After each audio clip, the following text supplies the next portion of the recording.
All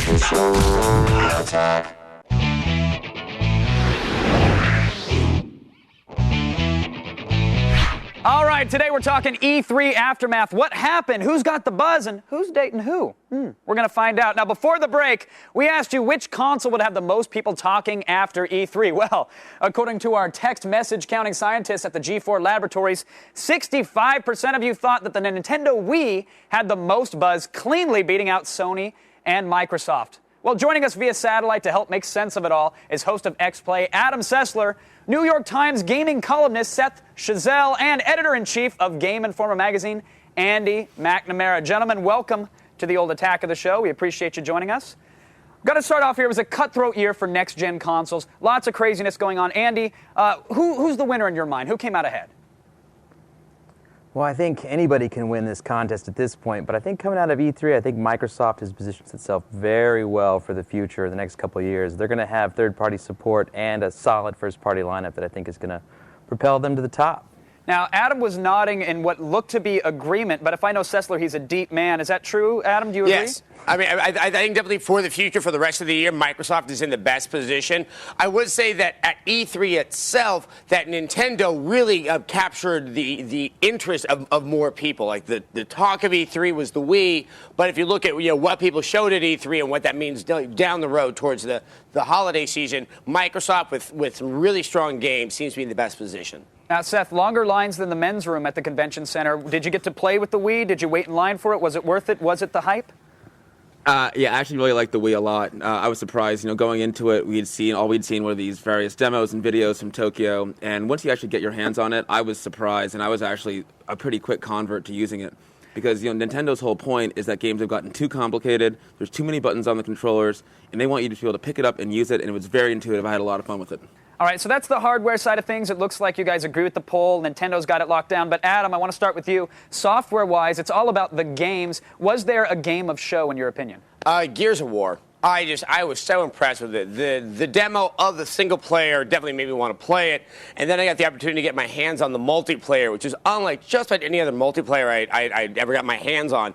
I think primarily because you really have to play the game as it's supposed to be played. It wasn't like, say like with Quake or Doom, where you can jump around to try to avoid shots from people. It was a very dark, hardcore, intense multiplayer. Andy, your thoughts? Game pick for you? I can't believe I'm agreeing with Sessler again, but Gears of War was my game of the show as well. It is truly intense. It is going to be the hottest game this holiday season, without a doubt. All right, enough with the Gears of War love. Seth, I'm assuming it's a different game for you, right? Come on, give me something. Well, I'm really bad at console shooters, so it can't be Gears of War for me. For me, it's got to be Spore. Now, of course, Spore was there last year, but Will Wright seems to have done it again. I mean, just the scope and the generosity of spirit and the depth in Spore is fantastic. But given that Spore was there last year, I got to go with another game. I'm going to go a little bit out of the box. I'm going to go with Madden for Wii. That was the game where I felt I picked it up and I was actually able to start throwing passes. And Madden's one of these games that I've always sucked at. And with the Wii, I could actually get into it and start having fun right away. All right, awesome. I can't wait to see you slide tackle your own lazy boy sofa because you're getting into the game.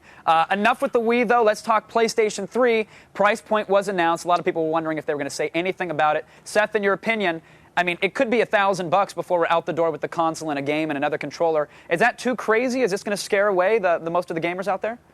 Yeah, I mean, this is one of the reasons why Microsoft came out of the show so well positioned, because not only is the PlayStation 3 going to be so expensive, but you're not going to be able to find one. I mean, not only is the price point $500, $600 before you get to software, but it's going to sell out regardless.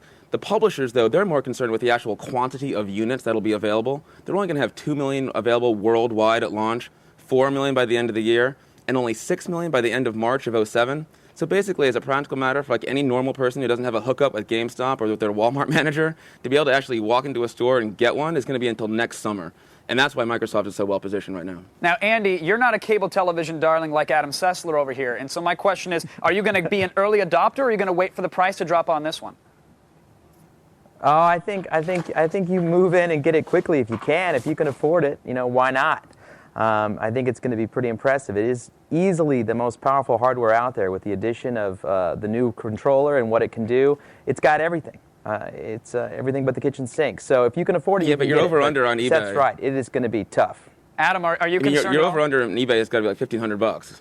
Yeah, Seth brings up a point. It could be $1,500 or more on eBay when this thing comes out. Are we going to see a shortage like we did with the 360, or are people going to be less likely to hoard consoles because of the price point? I really have. I've wondered what's going to happen. I don't know if I think with the shortages and the fact that we're so, like right now, we are talking about there are going to be shortages, people are really going to start looking at the 360. I'm almost wondering if there may just kind of be a really big shrug at the launch of the PlayStation 3. The people are like, these games don't look all that good. It costs $600. It doesn't cost all this much more if I want to get games for it. Maybe I'll just go ahead and get the Xbox 360. Yeah, I'm still waiting for the next-gen Fantavision myself, so... I mean, that Gates and Peter Moore have more cards up their sleeve, and they could very easily announce a price cut right before the PS3 comes out and put even more pressure on That's exactly what I think is going to happen. I think it's going to drop by, I bet around $100. And you know what? Nintendo and Microsoft could get together and say, buy a Wii, buy a 360. It's still less than a PlayStation 3. Well, those kind of discussions are starting to happen already, and that's why I want to ask you, Adam. I was at the Nintendo press conference. We saw some gameplay happen on the screen, and at any other conference, people are pointing out, are these graphics next gen? Are they as polished and shiny as they should be? People didn't seem to care at the Nintendo conference. Are they banking on the fact that the graphics aren't going to matter for them in next gen?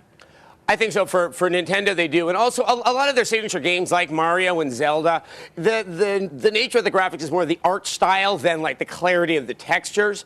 Also, and I was there with you, and once they started playing it with the Wii controller, you really didn't care that much about the graphics. Curiously, I could not see much of a difference in graphical quality between the PlayStation 3 and the Xbox 360. So once again, what's going to make the difference for me there? The quality of the games, and that quality is what I think Microsoft has. All right, Andy, I want to actually give you the final word. Nintendo, are the graphics going to matter for them or not? I mean, they have to have some measure of graphical quality, but I don't think they're going to matter. I mean, the Wii's fun. Everyone wants to see it. It's a sight to see. You got to check it out. It will be hot this holiday season as well. But the problem with Wii is that it's going to be a great vehicle for making Nintendo money. The problem will be, will third parties actually be able to make any money with it? And if they can't, there won't be games from third parties on it. Excellent question, Andy. Gentlemen, I want to thank you so much for joining us for this little discussion here. Everybody, that's the digital water cooler. That's how we chat. And if you want to keep in the know, you got to watch The Loop.